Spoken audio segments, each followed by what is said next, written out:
कारभाराने त्यांना हाकून भरवला दरबार. उद्धव साहेबांच्या आजारपणाचा गैरफायदा घेत एकनाथ शिंदे आणि भाजपचा सूत्रधार, ज्याला स्वतःला नेते घडवता येत नाही, जो दुसऱ्यांचे नेते चोरण्यात आणि पळवण्यात आणि ब्लॅकमेल करण्यात पटाईत आहे. एकनाथ शिंदेंनी गद्दारी करायचं ठरवलं. त्या गद्दारांमध्ये सगळ्यात पहिला गद्दार कोण होता तर तुमच्या भागातला आमदार शंभूराज देसाई होता. सन्माननीय विचारमंचाच्या समोरील आपण सर्व सन्माननीय परिवर्तनाच्या लढ्यात ज्या ज्या महामानवांनी महानायकांनी योगदान दिलं त्या सर्व महामानवांना महानायकांना विनम्र अभिवादन करत, ज्यांच्यामुळे आपण मोकळा श्वास घेऊ शकतोय आणि जे आपल्यासाठी घरसंसारावर तुळशीपत्र ठेवून या देशांच्या सीमा राखत आहेत, त्या तमाम सीमेवर लढणाऱ्या वीर जवानांना, त्यांच्या वीर पत्नींना आणि वीर मातांना विनम्र अभिवादन करत, हा शिवसेनेचा वटवृक्ष ज्यांनी वाढवला घडवला त्या वंदनीय बाळासाहेबांना अभिवादन करत, लोकनेते बाळासाहेब देसाई यांना विनम्र अभिवादन करत, या पाटण विधानसभा मतदारसंघाचे काँग्रेस, राष्ट्रवादी काँग्रेस, शरदचंद्रजी पवार साहेब, शेतकरी कामगार पक्ष, सीपीआय, सीपीएम, आम आदमी पार्टी,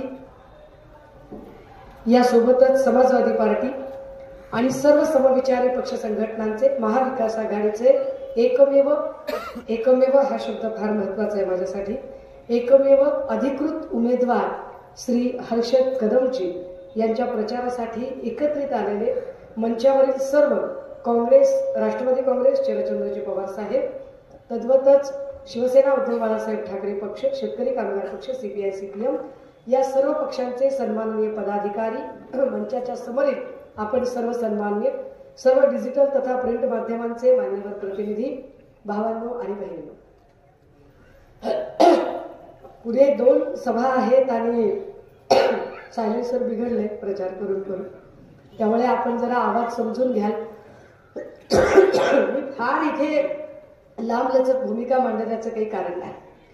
मला याची कल्पना आहे की या मतदारसंघाची व्यक्ती जी आत्ता उमेदवारी करत आहे महायुतीकडून, ती मागच्या काळात मंत्री राहिलेली आहे.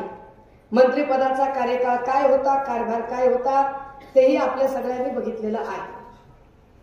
ज्या काळामध्ये इथे कोरोना चालू होता आणि कोरोनाच्या काळामध्ये सन्मान्य पक्षप्रमुख इथल्या प्रत्येक, या महाराष्ट्रातल्या प्रत्येक कुटुंबाची काळजी कुटुंब प्रमुख म्हणून घेत होते. प्रत्येकाला आरोग्य काय ते समजावून सांगत होते. जेव्हा कोरोनाच्या काळातला स्पष्टपणे नियम, जागतिक पातळीवर नियम सांगितले जात होते की सुरक्षित अंतर ठेवा, गरज नसेल तर घराच्या बाहेर पडू नका, सतत अर्ध्या तासाने 30-30 सेकंदासाठी हात धुवत राहा, तोंडाला मास्क लावा, मास्क लावल्याशिवाय घराबाहेर पडू नका, हे जेव्हा वारंवार सांगितलं जात होतं आणि लोकांनी घराबाहेर पडायचंच नाही, एकमेकांना भेटायचंच नाही, हीच कोरोनाची प्रधान अट होती, अशा महामारीच्या काळामध्ये उद्धव साहेब मुख्यमंत्री होते. हे का सांगणं गरजेचं आहे कारण गद्दार गँगच्या काही लोकांनी सांगायला सुरू केलं की उद्धव साहेब भेटतच नव्हते. अबे तुला भेटला असतास तर तू मेला असतास ना. त्यांना एकदा ठणकावून सांगायची गरज आहे की कोरोनाची गरजच अशी होती की माणसाने माणसाला भेटायचं नाही. आपण फोन लावला तरी अमिताभ बच्चनची रिंगटोन कानात वाजायची, कृपया हात धोते रहिए, मुंह को मास्क लगाइए, घर के बाहर मत निकलिए, सांगितलं जात होतं. ते ज्या महाशक्तीच्या कृपेने गद्दार गँगमध्ये सामील झाले, त्या गद्दारांचा मुखिया आणि त्या गद्दारांचा सूत्रधार असणारी भाजपा, त्या भाजपाचे नेते नरेंद्र मोदीजी, तेही सांगत होते थाली बजाइए, घंटी बजाइए, घर में बैठिए, जनता कर्फ्यू कीजिए, सांगत होते ना ते सुद्धा. म्हणजे घरात बसणे हा नियम होता, पण घरात बसणे हा नियम असला तरी घरातून सुद्धा सन्मान्य पक्षप्रमुख आपल्याला ऑनलाईन भेटून प्रत्येक गोष्ट सांगत होते. आपल्याला सांगत होते की तब्येतीची काळजी घ्या, हात धुत राहा, स्वच्छता पाळत राहा. एवढंच नाही तर भाजीपाला आणायला जर बायका जाणार असतील तर घरातल्या आया बहिणींना सुद्धा सांगत होते की टिकणाऱ्या भाज्या वापरा, सतत भाजीपाला आणायची वेळ येऊ नये, डाळी वापरा, कडधान्य वापरा, प्रोटीनचं धान्य वापरा, मोड आलेलं धान्य वापरा. इतकं समजावून घरातलाच माणूस सांगू शकतो. नेता म्हणून सांगण्यापेक्षा कुटुंबातला माणूस म्हणून ते सांगत होते. मग 20-21 चा काळ संपला. कोरोना संपला आणि पुढची 5-6 महिने उद्धव साहेबांना मिळाले. पण त्या 5-6 महिन्यात काय झालं? त्या 5-6 महिन्यामध्ये उद्धव साहेब एका आजाराने ग्रस्त झाले. आजार मणक्याचा होता. आजारामध्ये शरीराचा कुठलाही भाग हलत नव्हता. अशा सगळ्या काळामध्ये काय करायचं? या आजारावरती मात करायची आहे. उद्धव साहेब मृत्यूशय्येवर झोपलेले. मृत्यूच्या दाढेत आपला नवरा अडकलाय म्हटल्यावर आपला नवरा, आपलं सौभाग्य, आपलं कुंकू आयसीयू मध्ये आहे. ते मृत्यूशी झुंज देत आहे. काय करायचं त्या मुख्यमंत्री पदाचं? या मुख्यमंत्री पदापेक्षा आपलं सौभाग्य जास्त महत्वाचं आहे असं म्हणत आदरणीय रश्मी वहिनींच्या डोळ्यात काहूर साचलं होतं आणि रश्मी वहिनी आपल्या 2 लेकरांना पंखाखाली घ्यायचा प्रयत्न करत होत्या की या मुख्यमंत्री पदाशी त्यांना काही देणं घेणं नव्हतं. आता आपलं कुंकू वाचणं जास्त महत्वाचं आहे. काय करावं? काल परवा कुठल्या तरी सभेमध्ये एकनाथ शिंदे म्हणाले की त्यांनी मला हलक्यात घेतलं म्हणून मी सरकार पाडलं. बरोबर आहे एकनाथ शिंदेचं, एकदम बरोबर आहे. उद्धव साहेबांनी खरंच हलक्यात घेतलं एकनाथ शिंदेना. हलक्यात घेतलं की हा माणूस काय गद्दारी करू शकतो, हा माणूस काय पाठीत खंजीर खुपसू शकतो, हा माणूस काय कपट करू शकतो. उद्धव साहेब बिचारे साधे भोळे, साध्या भोळ्या माणसाने विश्वास टाकला त्या माणसावर. काय करावं? आयसीयू मधनं बाहेर निघता येत नाही. आणि त्या दादांना बोलावलं आणि सांगितलं की अरे गटनेता म्हणून कुणाला तरी आता कारभार चालवायला सांगावं लागेल, कुणीतरी विश्वासाने काम करावं लागेल. त्या माणसाच्या डोक्यात जर घराणेशाही असते आणि संभाल आमदार आपल्याकडे सगळे अधिकार ठेवायचे जर डोक्यात असतं तर ती सही कदाचित आदित्यदादांच्या नावाने पण केली असती. पण तो कारभार त्यांना दिला नाही. कारभार दिला एकनाथ शिंदेना. कावळ्याला दिला कारभार आणि त्यांना हागून भरवला दरबार. कारभार दिला एकनाथ शिंदेना. का दिला होता?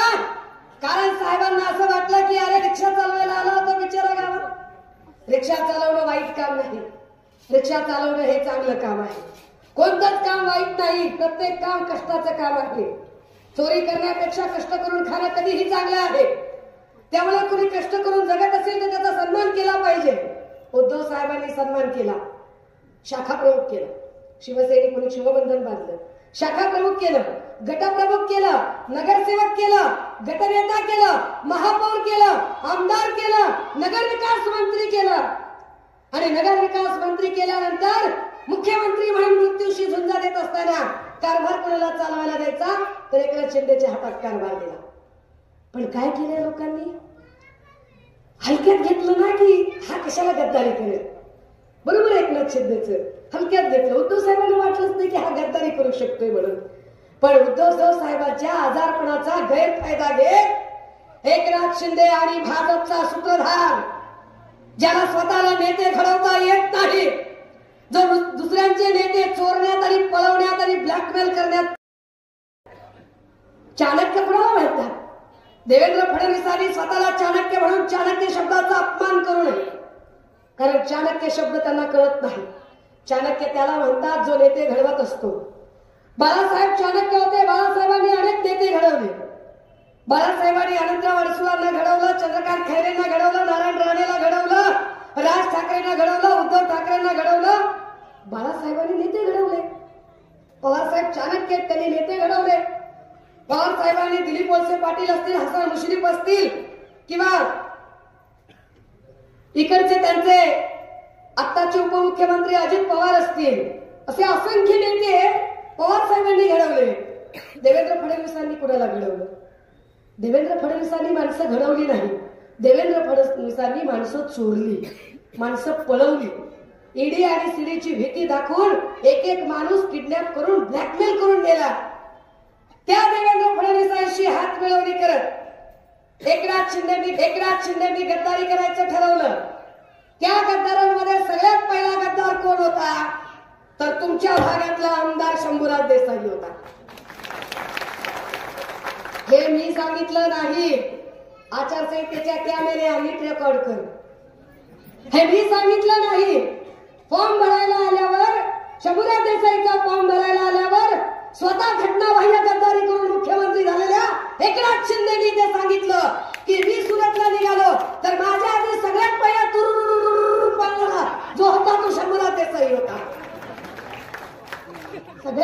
गद्दारी शंभूराज देसाईंनी केली आणि शंभूराज देसाईंच्या नंतर हे सगळे.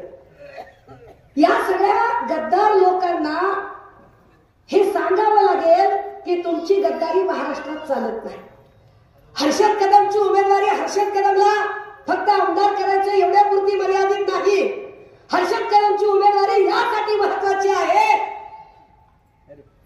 की शंभूराज देसाई सारख्या माणसामुळे जो पाटण विधानसभेवर गद्दारीचा डाग लागलाय तो डाग पुसून काढण्यासाठी आणि पाटणकर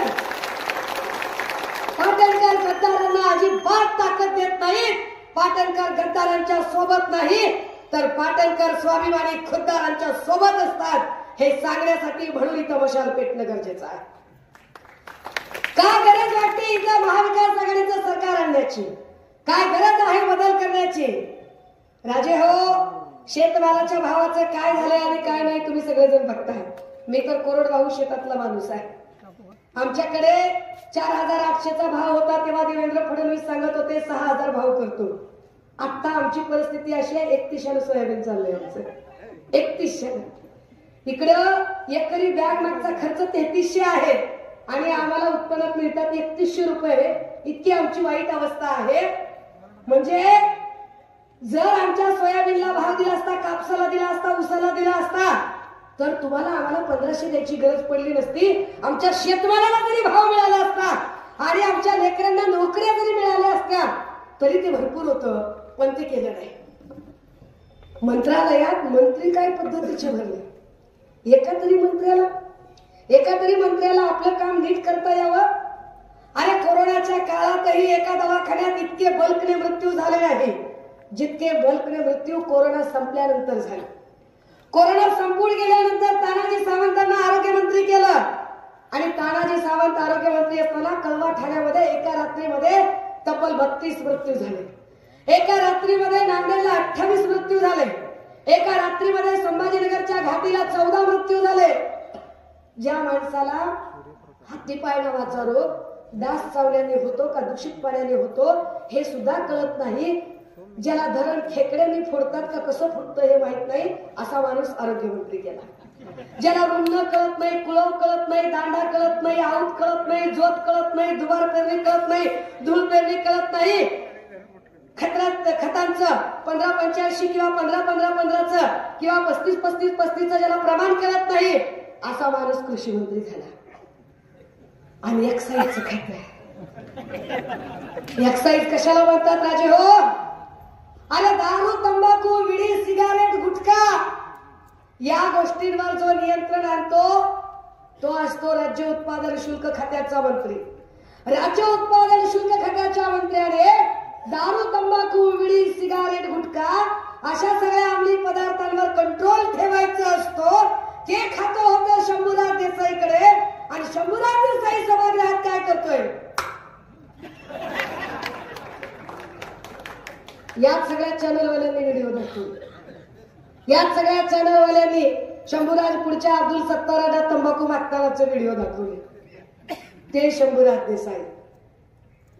कितीतरी वाईन फॅक्टऱ्या, कितीतरी दारूंच्या कंपन्या, ज्या दारूंच्या कंपन्यांचे सर्रासपणे अधिकाऱ्यांशी साठलोट करून वसुली अधिकारी तयार करून त्याचे मोकाट लायसन देऊन अफाट माया जमा करणारा शंभूराज देसाई. म्हणजे गोरगरिबांच्या घरातल्या लेकरांनी दारू पिली पाहिजे, गोरगरिबाच्या घरात लेकरांनी व्यसनाधीन झालं पाहिजे आणि त्यांनी व्यसन करून त्यांचे कुटुंब बर्बाद झाले तरी चालतील, पण शंभूराज देसाईचं घर भरलं पाहिजे. या न्यायाने जर राज्यकारभार चालणार असेल तर काय करायचं? मध्ये ड्रग्जचं प्रकरण झालं. ड्रग्जच्या प्रकरणात आम्ही वेगवेगळ्या मुद्द्यांवर बोलत होतो. काल मी मालेगाव मध्ये होते, दादा भुसेंच्या मतदारसंघात. ललित पाटीलचा कारखाना ड्रग्जचा नाशिक मध्ये होता आणि नाशिकचे पालकमंत्री दादा भुसे. मी असं म्हटलं की नाशिक मध्ये जर ड्रग्जचा कारखाना झाला असेल, साधा विचार आहे की एक ब्युटी पार्लर जर उघडायचं असेल तर पार्लर उघडायला शॉपॅकचं लायसन लागतं, लाईट बिल लागतं, घराचं भाडं द्यावं लागतं, सगळी कागद तयार करावी लागतात, मग पार्लर उघडता येतं. एवढा मोठा ड्रग्जचा कारखाना उभा राहतो त्यासाठी लागणारी कागदपत्र, त्यासाठीच्या वेगवेगळ्या गोष्टी, एवढं सगळं करत असताना प्रशासनाच्या लक्षात आलं कसं नाही की तिथे ड्रगचा कारखाना आहे? का कळलं नाही प्रशासनाला की इथं ड्रगचा कारखाना तयार झालाय? जर हे प्रशासनाला कळलं नसेल तर पालकमंत्री म्हणून हे अपयश आहे पालकमंत्र्यांचं की तुमच्या नाकाखाली एवढा मोठा एवढी ड्रगचा कारखाना चालला, एवढे सगळे अंमली पदार्थ चालू होते आणि तुम्हाला कळलं नाही, अपयश आहे तुमचं. आणि जर तुमचं म्हणणं असेल की नाही नाही मला कारखाना माहित होता, तर माहित असून सुद्धा तुम्ही त्याच्याकडे दुर्लक्ष केलं, याचा अर्थ तुम्ही जाणीवपूर्वक या सगळ्या ड्रग्जवाल्या लोकांना चालना दिली का? नुसता प्रश्न विचारला तिकडं, बटन तिकडं दाबलं आम्ही आणि आर्थिंग इकडे लागले. झिंझिंगाट नुसता करंट लागला शंभूराज देसाईला. शंभूराज देसाई नुसता दणानच की सुषमा अंधारे काहीही बोलत आहेत, सुषमा अंधारेंना असं बोलायचा अधिकार नाही. का अधिकार नाही शंभूराजे? का अधिकार नाही? राज्य उत्पादन शुल्क खातं तुमच्याकडे आहे, दारू तंबाखू विडी सिगारेटचं खातं तुमच्याकडे आहे. माझ्या हातावरचा रेकॉर्ड सांगते काय पद्धतीने कोणकोणत्या अधिकाऱ्यांना हाताशी धरून इंदापूरची कंपनी असेल किंवा वेगवेगळे बार सेक्टर असतील, या बार सेक्टर मध्ये तुम्ही कशा पद्धतीच्या वसुल्या चालवल्या. पुण्यामध्ये बार मधून बाहेर पडलेल्या जोडप्याने कशा पद्धतीने ती पोर्श कार चालवली आणि त्या पोर्श कार मध्ये एका मुलाची आणि एका मुलीची हत्या झाली. या हत्येनंतर आम्ही सगळे बार बघायला गेलो. पुण्यामध्ये 100-150 डान्स बार, त्याच्यातले फक्त 24 बारचे परवाने आहेत. फक्त 24 बारचे. 24 बार सोडून बाकीचे सगळे इल्लीगल. एवढे सगळे इल्लीगल बार चालतात तरी कसे? कुणाच्या आशीर्वादाने चालतात? मग आम्ही त्या एक्साईजच्या एसपीला विचारलं की दादा तुला माहित नाहीत का एवढे सगळे बार चालू आहेत, सर्विंग एरियाच्या बाहेर खुर्च्या लागतायत, यांच्या गाड्या घोडे, चालणाऱ्या पादचाऱ्यांना त्रास होतो, पिऊन खाऊन आलेली माणसं बाया बापड्यांना त्रास देतात, हे तुला कळत नाहीये का? बार कुणाच्या आशीर्वादाने चालत होते? अर्थात शंभूराजे देसाईंच्या. तर शंभूराजचं काय म्हणणं? सुषमा अंधारेंनी माझी इज्जत घालवली. होती का? होती का तुम्हाला लौकिक तरी कळतो का की ज्या बाळासाहेब देसाईंनी एक मोठं नाव कमावलं, लोकनेते बाळासाहेब देसाई यांच्यासाठी आम्ही विरोधक असलो तरी नतमस्तक होतो आणि लोकनेते बाळासाहेब देसाईंचा आम्ही सन्मान करतो की काही झालं तरी ते त्यांच्या पक्षाशी इमान राखून होते.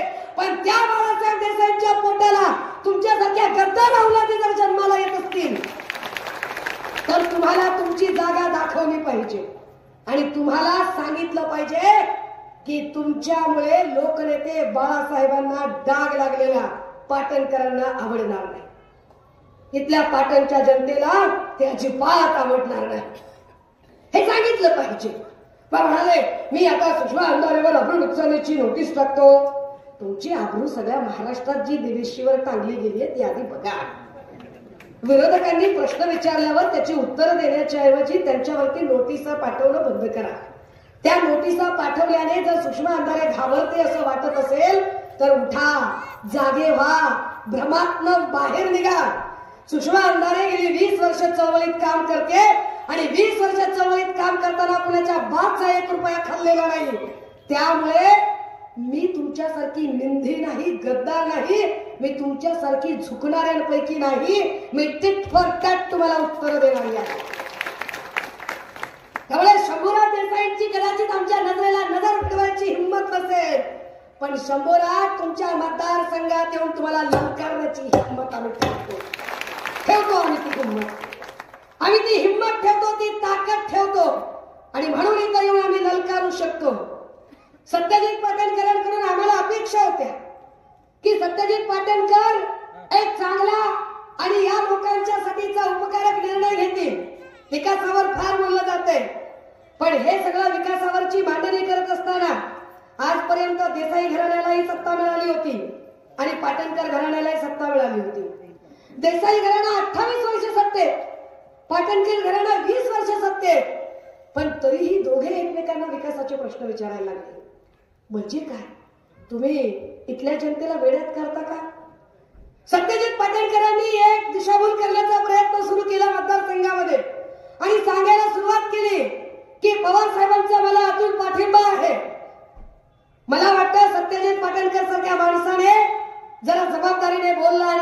पाहिजे आणि त्यांच्या कार्यकर्त्यांनी हे नीट समजून घेतलं पाहिजे की तुम्ही बोलताना कुणाबद्दल बोलत आहात.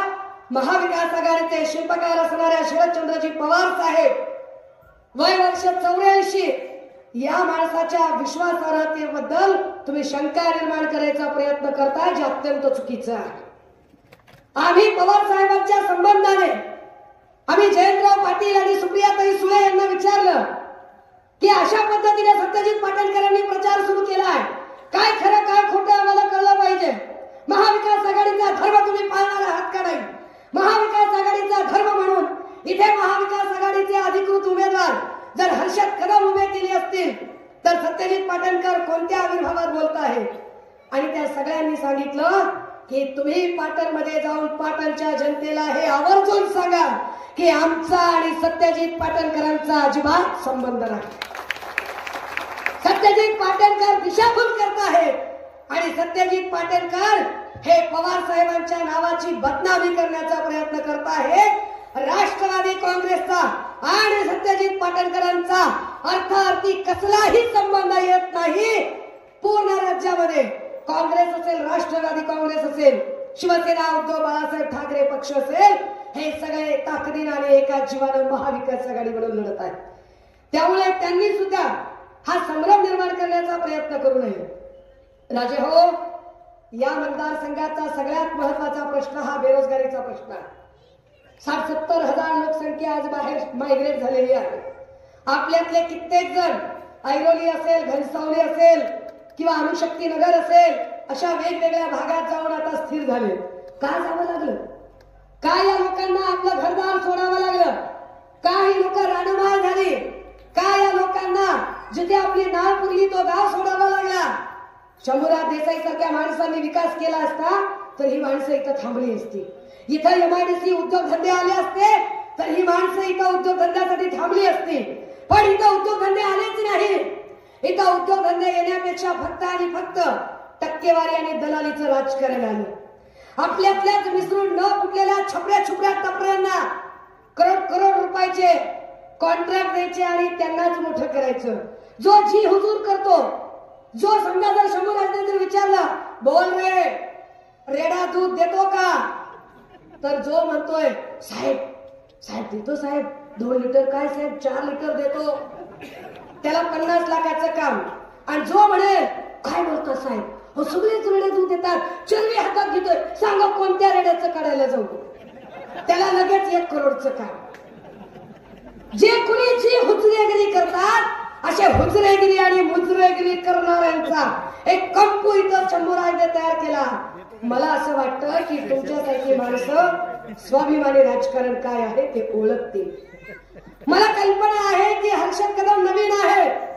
काही लोकांना वाटत असेल की एवढ्या मोठ्या हत्तीच्या मस्तकासमोर एवढा कोवळ्या वयाचा पोरगा कसं काय टप देऊ शकेल. दादा हो, ज्ञानेश्वर माऊलींनी अत्यंत कोवळ्या वयात ज्ञानेश्वरी लिहिली. छत्रपती शिवरायांनी कोवळ्या वयामध्ये स्वराज्य स्थापनेचा ध्यास घेतला. वय किती आहे हे मॅटर करत नाही राजे हो, त्याची काम करण्याची इच्छाशक्ती किती आहे, त्याची काम करण्याची जिद्द किती आहे, त्याची प्रामाणिकपणा किती आहे हे जास्त महत्वाचं आहे. काही लोक असं म्हणतात की शिवसेनेने उमेदवार देताना इतके साधे साधे उमेदवार का दिले. हो, आम्ही साधे उमेदवार दिले, आम्ही गरीबातले गरीब उमेदवार दिले, कारण ही शिवसेनेची खरी ओळख आहे. वंदनीय बाळासाहेबांनी अशाच लोकांना, कोण होती ही माणसं, कुणी टपरी चालवायचं, कुणी रिक्षा चालवायचं, कुणी पान विकायचं, कुणी अजून काही करायचं, अशाच लोकांना उमेदवारी दिला ना आणि अशीच लोक मोठी केली. शिवसेनेची ही खासियत आहे की शिवसेनेने सामान्यातल्या सामान्य माणसाला वर्षा आणि सह्याद्रीवर वावरण्याची ती क्षमता शिवसेनेने तयार केली. त्यामुळे आम्हाला विश्वास आहे आणि शिवसेनेवरती आपल्या सगळ्यांना विश्वास आहे की मातोश्री आणि ठाकरे कुटुंब ज्याच्या कुणाच्या डोक्यावर हात ठेवतं निश्चितपणे त्याचं सोनं झाल्याशिवाय राहत नाही. हर्षद कदमांच्या डोक्यावर जर सन्माननीय पक्षप्रमुख उद्धव साहेबांनी हात ठेवलेला आहे, जबाबदारीने एक उमेदवारी दिलेली आहे, तर त्या पक्षाची एक जबाबदार नेता पदाधिकारी म्हणून ही माझी जबाबदारी आहे आपल्याला सांगायची की हर्षदच्या वतीने ही जबाबदारी मोठी बहीण म्हणून मी घेतली पाहिजे आणि मोठी बहीण म्हणून सांगितलं पाहिजे की इथल्या जनतेचे प्रॉब्लेम काय आहे ते ताकदीने तुम्ही मला सुद्धा थेटपणे सांगू शकाल आणि मी बांधील असेल इथल्या प्रत्येक माणसाच्या प्रश्नांची उत्तरं द्यायला.